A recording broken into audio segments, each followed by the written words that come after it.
Did you know ancient Egyptian women once used crocodile dung mixed with sour milk as a contraceptive? Or that they believed drinking a blend of milk and melon puree could reveal if they were expecting? Sounds wild, right?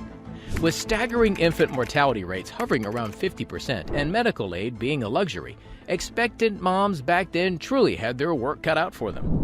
Today, we're diving into what pregnancy was like in this fascinating era. And hey, if this is your first time with us, welcome aboard Wild History. Let's get started. Sexual education and contraception. If you thought modern contraception methods were innovative, wait till you hear about the ancient Egyptians. For starters, their sexual education curriculum was quite advanced for their era. Yes, you heard that right. These ancient people understood the basics of human reproduction long before modern-day textbooks came into the picture. This wasn't just limited to the act itself, but extended to understanding menstrual cycles, fertility windows, and even certain aspects of prenatal care. Now let's talk about contraception. How about crocodile dung mixed with sour milk as a contraceptive method? It might sound bonkers, but this was one of the techniques employed by Egyptian women. This peculiar mixture was believed to create an inhospitable environment down there, thus preventing sperm from reaching the egg. While we wouldn't recommend trying this out today, it certainly offers a window into their innovative thinking. But not all of their methods were so exotic. The ancient Egyptians were also pioneers in disease prevention. They used linen to craft the world's first condoms. These were primarily used to prevent the spread of diseases rather than for contraception. Pretty savvy, right? And if you thought modern-day spermicides were a recent invention, think again. Women back then utilized components from the acacia tree, which, as it turns out, has spermicidal properties. Talk about natural birth control. Their herbal expertise wasn't limited to the acacia tree either. Various herbs, honey, and even natron, a type of mineral salt, were sometimes utilized in their contraceptive techniques. Each was believed to either block sperm or create conditions that were unfavorable for fertilization. But the ancient methods were only some hits. For every effective method, there were some misses.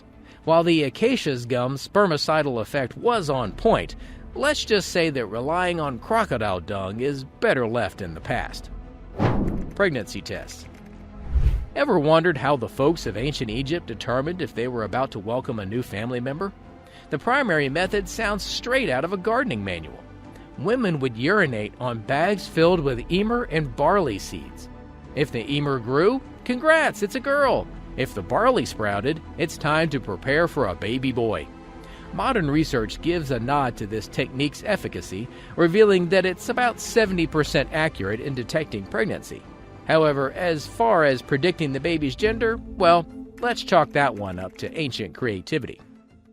Diving deeper into their treasure chest of methods, we find some rather unconventional tests. Oil-covered breast examinations were a thing. Apparently, the color changes in the veins would provide insights. But perhaps the quirkiest test involved a culinary mix, a blend of milk and melon puree. Drink up! If you felt queasy afterwards, you might just be expecting. It's certainly not the morning latte we're accustomed to, but it seems the ancient Egyptians preferred their tests organic. Childbirth. Yet, as innovative as they were in predicting pregnancies, their birthing environment lacked modern medical facilities. Ancient Egyptians seem to have a do-it-yourself approach to childbirth. Records are scant, but we can't find much evidence of physician-assisted births. Instead, women acted as midwives, supporting each other through labor. It was a real sisterhood thing.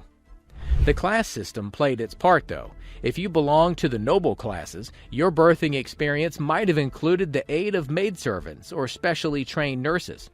These trained attendants would bring their knowledge, passed down through generations, to assist in the delivery. But for the everyday Egyptian gal, it was a neighbor, your friend, or even that cousin you've met only a few times, who would roll up her sleeves and help you through. Now, if you're picturing a well-lit, sanitized hospital room, scrap that image. The ancient Egyptian birthing venues were vastly different. Women often chose the rooftops of their houses for giving birth. This was not just for privacy, but the cool breeze at this elevation would have been a relief. If not the roof, then birthing arbors were the go-to. These were specially constructed with papyrus stalks and other materials, making them dedicated spaces for welcoming new life. In terms of posture, ancient Egyptian women weren't just lying down. Oh no, they were standing, squatting, or kneeling. To make things comfortable, they used birthing bricks or chairs. Imagine a midwife at the ready, hands outstretched, ready to catch the newest member of the family as they made their grand entrance. And tools? Well, while there isn't a lot of evidence, it's believed that a few tools like special knives for umbilical cord cutting were in play. And for those of you cringing at the thought, don't worry, the umbilical cord doesn't have any nerves. Emotional well-being. The ancient Egyptians were not just about the physicality of giving birth, they deeply recognized the emotional whirlwind surrounding it. The birthing arbors, those little chambers annexed to homes, weren't just functional, they were adorned with artistic renditions of childbirth and womanhood. This artwork, in its own way, was their version of a motivational speech, reminding the mothers of the strength and legacy of the women who came before them. With the lurking shadow of high infant and maternal mortality rates, the Egyptians didn't just rely on their fellow humans for support. They sought divine intervention. Ever heard of Bes? A deity closely linked with pregnancy and childbirth, Bes was a go-to guy for keeping evil spirits and nasties at bay during these crucial moments. And Tauret, with her distinctive hippo head, wasn't just the queen of the Nile, but the protector of pregnant women and their offspring. Now ladies, imagine this. You're deep in labor, every muscle aching, but instead of screaming out in pain, you're chanting and invoking the might of goddesses like Isis and Hathor. And why stop at just invoking? Some mothers believe they literally embodied these deities, transforming into a divine being like Hathor herself. Talk about leveling up. The idea?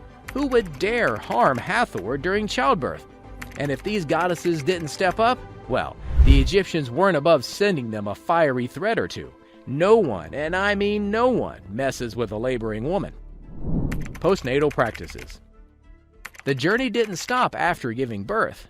How the baby sounded played a crucial role.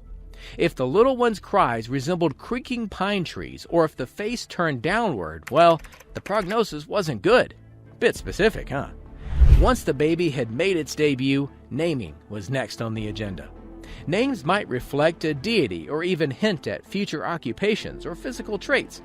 Imagine being named Pakapu or Birdcatcher fresh out of the womb. Talk about setting expectations early on. Ladies, fancy a mouse snack post-birth?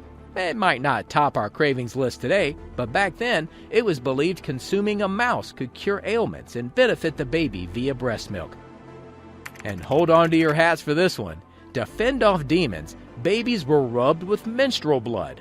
Yep, a baby skincare routine that might just keep everyone at bay, not just demons.